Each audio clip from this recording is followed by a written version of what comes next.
kita bicara mahabbah, ini tingkatan yang paling tinggi setelah ma'rifat. Apapun keadaannya, apapun kejadiannya, sampai bumi terbelah itu bahasanya, sampai langit terpecah, tetap la ilaha illallah Muhammadan Rasul. Tetap sujud kepada Allah, tetap sujud kepada Allah yang satu, tetap sujud kepada Allah yang menciptakan, tetap ridho atas perintah Allah, tidak ada yang berubah mau keadaan apapun. Itu namanya orang yang mendapat cinta dari Allah dan yang mencintai Allah.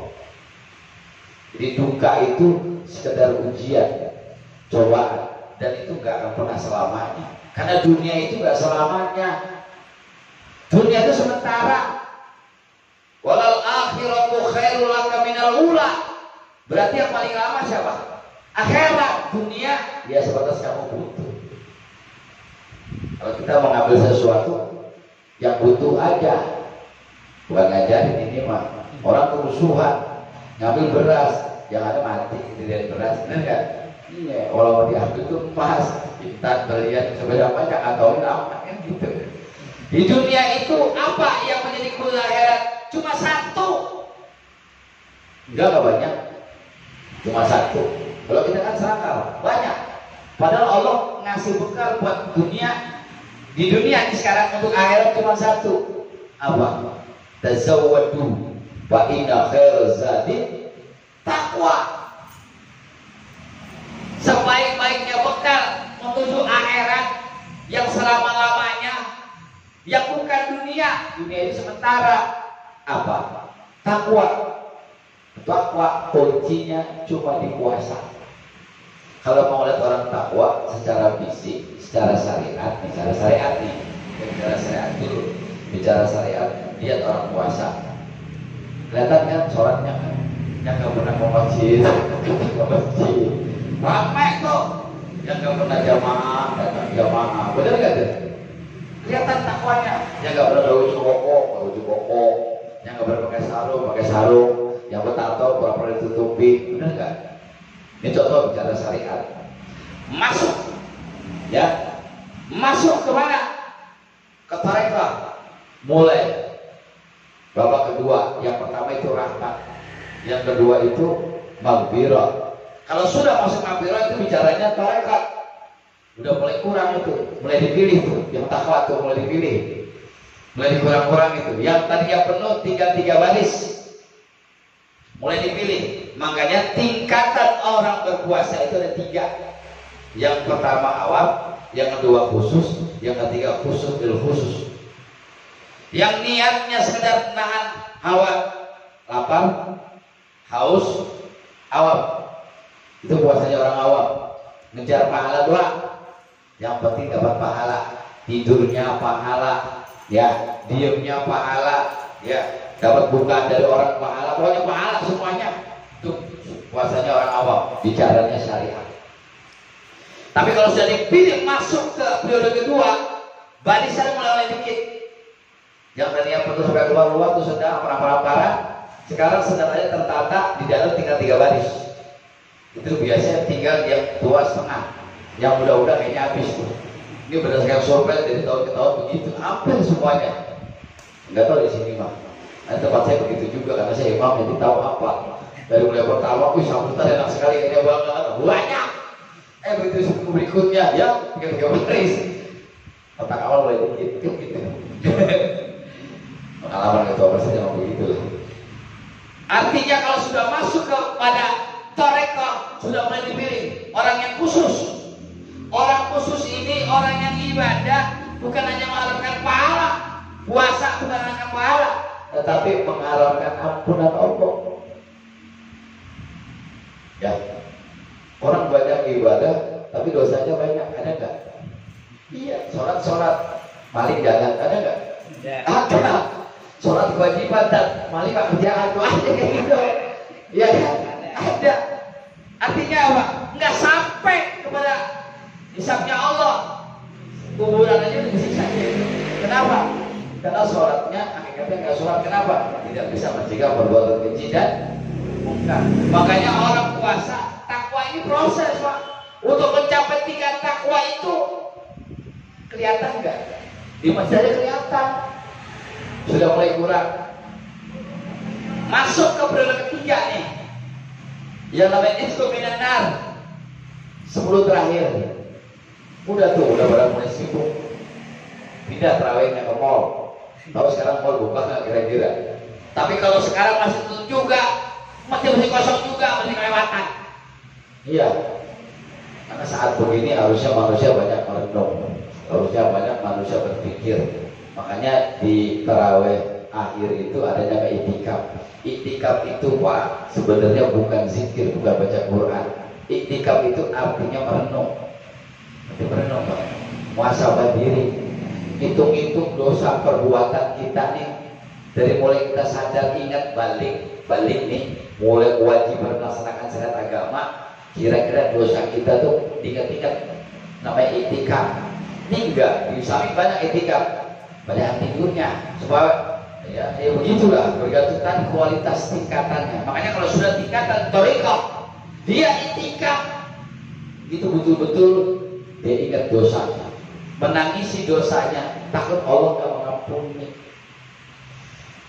Memang Allah itu maha pengampun, benar. Memang benar, Allah itu maha pengampun, benar. Tapi sudah sejauh mana dosa kesalahan kita, yakin Allah mengampuni. Syarat Allah mengampuni dosanya orang tersebut, orang itu tidak melakukan dosa yang berulang. Kalau bahasa pesantren dulu saya itu udah terjatuh ngaburan jagat, mau itu nggak bakalan lagi ngerjain begitu. Nah itu artinya dosa kita diampuni. Makanya masuk kepada thariqah. Kalau sudah bicara hakikat, inilah malam betul qadar, malam ganjil. Makanya disebut khusus. Hanya mengharapkan ridho Allah untuk menggapai yang namanya bekal menuju akhirat, yaitu takwa. Karena la'allakum tattaqun, agar kamu menjadi orang yang takwa. Orang yang takwa itu bekalnya apa? Ibadah kepada Allah. Semua jadi ibadah. Sedekah ibadah, nggak materi saja. Sedekah itu pikiran, tenaga, pedulian, tanggung jawab, perhatian. Itu sedekah. Mudah-mudahan bisa mengurangi tolak bala perbuatan kita. Ini enggak Ustaz, saya nggak punya duit, gimana sedekahnya? Ya kalau mau sedekah, ngepel masjid juga sedekah. Ya, yang masjid sedekah. Nganterin orang, mindahin duri dari jalan itu sedekah Pak. Nyelamatin orang di jalanan, dia berangkat tabrak sebelum minggir, itu sedekah juga. Ya sedekah itu nggak seperti kan? Ya, itu bertolak belakang. Jadi tingkatan thariqah sampai kepada hakikat, makrifat sampai kepada cintaan itu di akhir Ramadan. Puncaknya, mentoknya di tanggal 29 yang ganjil. Makanya orang berlomba-lomba iktikaf. Ini jadi pertanyaan nih. Setiap tahun nih, kita udah ngalamin puasa. Ya, jangan puasa kan? Terawih masih biasa aja kan? Kalau masih biasa aja, ya tingkatannya masih syariat. Masih milih-milih. Ngapain di seorang 20? Banyakan. Yang disini aja yang 8, yang singkat lagi, ustadznya cepet lagi. Kalau sholatnya masih hitung-hitungan seperti itu, belum sampai masuk ke thariqah, masih masuk ke tingkatan syariat, hanya menggugurkan kewajiban. Tapi kalau sudah masuk thariqah itu sudah istiqomah. Istiqomah kalau emang 20 ya 20, jangan milih-milih. 23 ya 23, jangan milih-milih gitu. Ya. Kalaupun misalnya 20, nanti witir sekalian tahajud. Istiqomah 8 rakaat misalnya, tambah hajat, tambah sholat-sholat yang lainnya, sunah wudu semua dikerjain, sunat tasbih semua dikerjain. Nah, berarti sudah masuk ke thariqah. Kita tinggal hitung, kita termasuk yang kayak gitu gak tiap tahun. Kayaknya mayang aja segitu aja guys. Yang penting gak puasa udah segitu aja lah. Bisa begitu berarti gak tingkat-tingkat. Kalau kita sadar sesuatu itu, makin tahu, makin nambah umur, makin tua. Kata Nabi, sebaik-baiknya manusia, ya sebaik-baiknya manusia ini, mantola umruhu wa asuna amalu. Makin panjang umurnya, makin bagus Bukan makin bagus, semakin bagus, semakin meningkat. Apanya? Amal ibadahnya. Wasarun nas mentola umruhu wasai'ata amalu. Seburuk-buruknya manusia, semakin panjang umurnya, semakin kurang amalnya. Tahun lalu terawihnya rajin, iktikafnya rajin. Tahun ini boro-boro iktikaf, terawih aja banyak yang ditinggal karena mikirin apa? Mikirin lebaran, nggak bisa pulang kampung, nggak bisa belanja ke mall, mikirnya begitu. Nah ini yang nggak bisa mencapai la'allakum tattaqun, nggak sampai kepada kecintaan Allah kepada dirinya. Cintanya hanya berharap bertepuk sebelah tangan. Apalagi tambah kedukaan, tambah susah. Udah susah nyari duit, ditambah penyakit, bengek misalnya. Tambah parah enggak? Apakah hilang? Hilang karena iman. Tapi kalau imannya tetap kepada Allah, maka enggak, insya Allah cintanya kepada Allah akan berbalas dengan kasih sayang Allah. Enggak mungkin. Allah sendiri yang menentukan janjinya kepada mereka yang beriman. Ini jelas. Ini bicara keyakinan, bicara tauhid, bicara usuluddin, bicara hakul yakin. May yattaqillaha yaj'al lahu makhraja wa yarzuqhu min haitsu la yahtasib. Ini bicara takwa. Barang siapa yang bertakwa kepada Allah, takut akan azab Allah. Kalau nggak sembahyang takut disiksa sama Allah dengan sujakul akra yang ada di kuburan, yang ular kepala dua yang siap nyantok. Rasa takut bukan kepada Allah, siksanya Allah sungguh sangat pedih. Maka orang tertentu seorang yang takwa, maka takwa ini sebagai bekal kita. Nah kalau itu benar kita lakukan, Allah akan kasih jalan keluar yang tidak disangka-sangka. Karena manusia dengan akal tidak pernah sampai dengan cara Allah. Cara Allah terbukti. Kalau secara akal kita semua mati pelan-pelan satu-satu.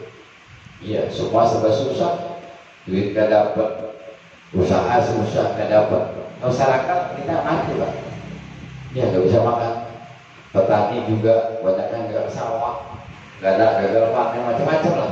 Kalau dipikirin stres. Tapi kalau bicara keyakinan, kalau benar kita takut kepada Allah, jaminannya Allah. Ini secara bicara pribadi. Ini ayat-ayat khusus. Ini bicara ayat-ayat khusus, ayat pribadi ke diri kita masing-masing. Kembali ke diri kita masing-masing. Dan ini janji Allah.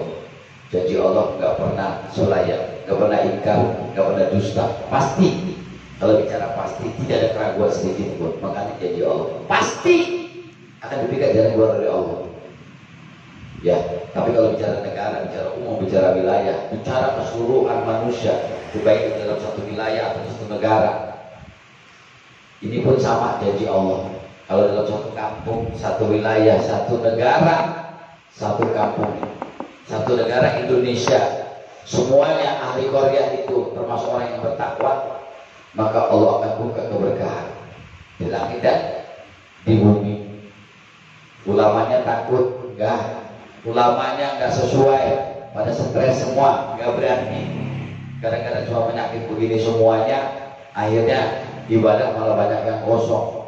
Ini tanda kelemahan. Bagaimana Allah buka berkah langit maupun Allah buka berkah dari bumi, sementara suara asma Allah tidak berkumandang.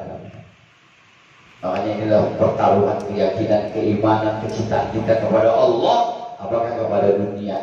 Tinggal kembali kepada diri kita masing-masing. Kalau memang kita masih mau berusaha sholat di masjid, sebetulnya masih bisa berjamaah. Kalau kita masih sholat tarawih, buktinya Menteri Agama sudah kasih instruksi, silakan sholat tarawih.